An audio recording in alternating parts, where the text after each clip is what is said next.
जीवाणु जीवाणु का मतलब बैक्टीरिया होता है। जीवाणुओं की खोज लेवेनहॉक ने 1665 में किया था, जो दांतों की खुरचन से जो है इसका प्राप्त किया। लेवेनहॉक को जीवाणुओं का पिता भी कहा जाता है। जीवाणुओं का नामकरण एहरेनबर्ग ने किया था। जीवाणु के अध्ययन को जीवाणु विज्ञान कहा जाता है या बैक्टीरियोलॉजी भी कहते हैं। मानव तथा मवेशियों के द्वारा जो रोग होते हैं, इसकी व्याख्या रॉबर्ट कोच ने किया था। मानव तथा मवेशियों के द्वारा जो रोग होता है, उसकी जो व्याख्या है रॉबर्ट कोच ने किया था। जीवाणु के सामान्य लक्षण बता देते हैं।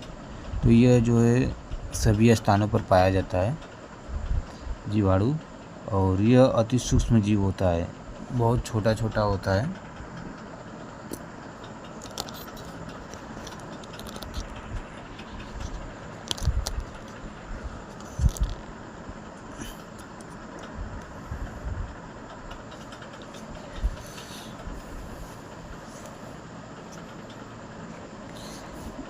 यह अति सूक्ष्म जीव होता है और यह एक कोशिकीय जीव होता है, जिसकी कोशिका झिल्ली काइटिन की बनी होती है। और यह परजीवी होता है, सहजीवी होता है और मृतक जीवी भी होता है। जीवाणुओं से होने वाले लाभ। तो राइजोनियम नामक जीवाणु जो होता है दलहनी फसलों में पाया जाता है। तो दलहनी फसलों की जो जड़ें होती हैं, उसमें जो है दलहनी फसलों की जो जड़ें होती हैं, इसमें नाइट्रोजन को नाइट्रेट में बदलने का काम करता है, जिसके कारण खेत में उर्वरा शक्ति बढ़ती है। एस्टोबैक्टर नामक जीवाणु धान के खेतों में पाया जाता है, जो नाइट्रोजन को स्थिरीकरण के लिए काम करता है।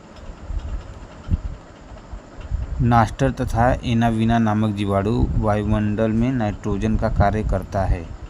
नास्टर तथा एनावीना जो जीवाणु होता है, वो जो है वायुमंडल में नाइट्रोजन का कार्य करता है। लैक्टोबैसिलस नामक जीवाणु दूध से दही में बदलने का काम करता है, लैक्टोबैसिलस। और सिरके का निर्माण जो है एसिटोबैक्टर्स या एसिटिन नामक जीवाणु सिरके का निर्माण करता है।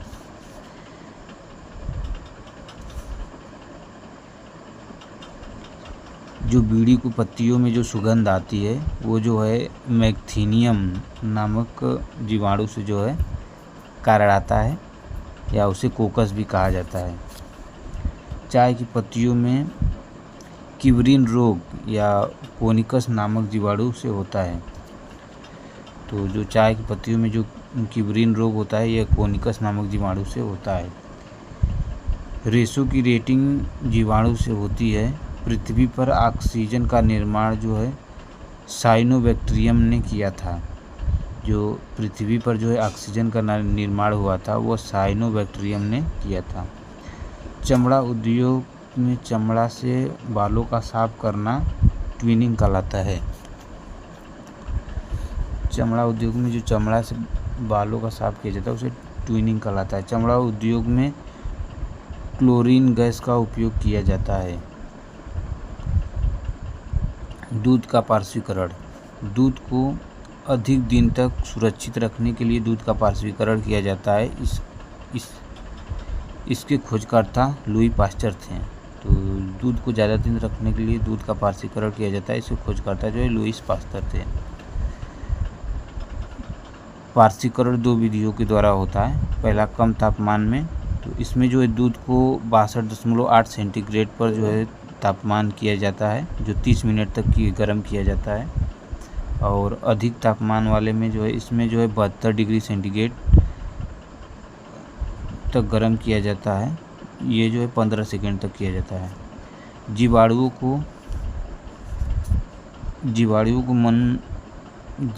को मनुष्य का मित्र तथा शत्रु कहते हैं। जीवाणुओं में केंद्रक नहीं पाया जाता है।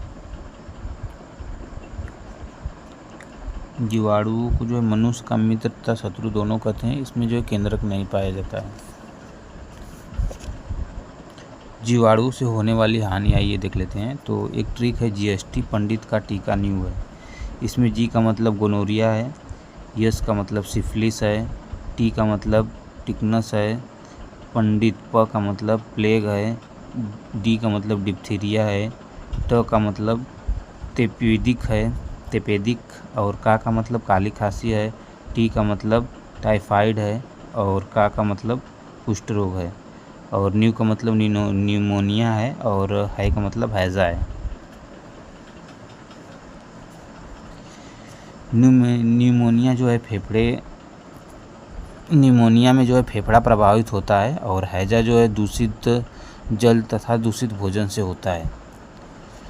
जीवाणुओं के प्रकार, तो जीवाणु जो है 4 प्रकार के होते हैं। तो पहला है जो है वेरिलस और दूसरा है कोवक्रम और तीसरा है कामा या विब्रियो और चौथा है स्पाइलस। चौथा जो है स्पाइरल है, स्पाइरल। तो पहले जो है वेरिलस देखते हैं। तो वेरिलस में इसका जो है आकार सूंड के समान होता है और कोवक्रम जो है इसका आकार गोल होता है कोवक्रम का।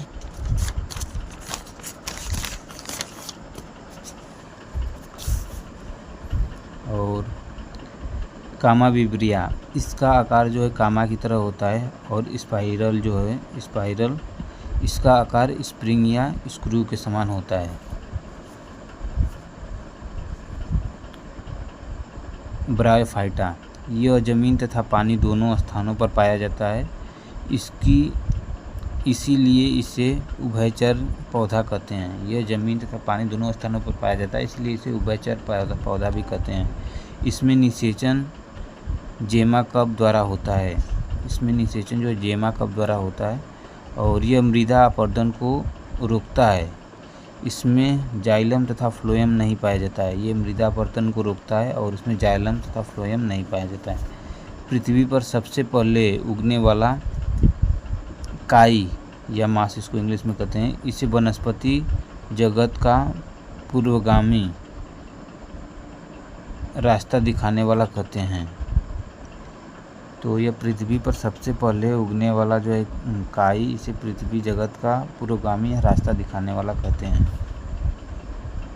स्फैग्नम नामक इकाई ब्रायोफाइटा के अंतर्गत आता है। स्फैग्नम नामक स्फैग्नम नामक काई जो होता है ये जो है ब्रायोफाइटा के अंतर्गत आता है। स्फैग्नम नामक काई ब्रायोफाइटा के अंतर्गत आता है। यह अपने भार का 18 गुना पानी सूखता है। टेरिडोफाइटा, इसमें जो है जाइलम तथा फ्लोएम दोनों पाया जाता है किंतु बीज नहीं पाया जाता है।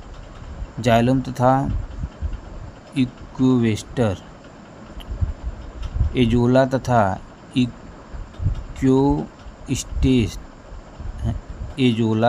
इक्वियोस्टेस टेरिडोफाइटा के प्रमुख उदाहरण हैं। एजोला तथा इक्वियोस्टेस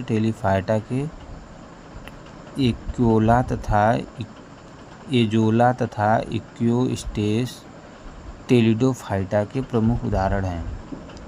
एजोला का कार्य नाइट्रोजन के स्थिरीकरण का कार्य करता है।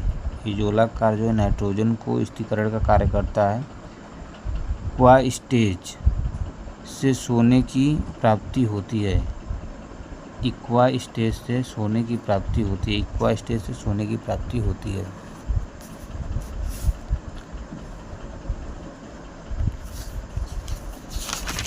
तो फ्रेंड, ये जो है जीवाणु जो है बैक्टीरिया ख़त्म हो गया। इतना जो है टॉपिक याद कर लेना है आप लोग को।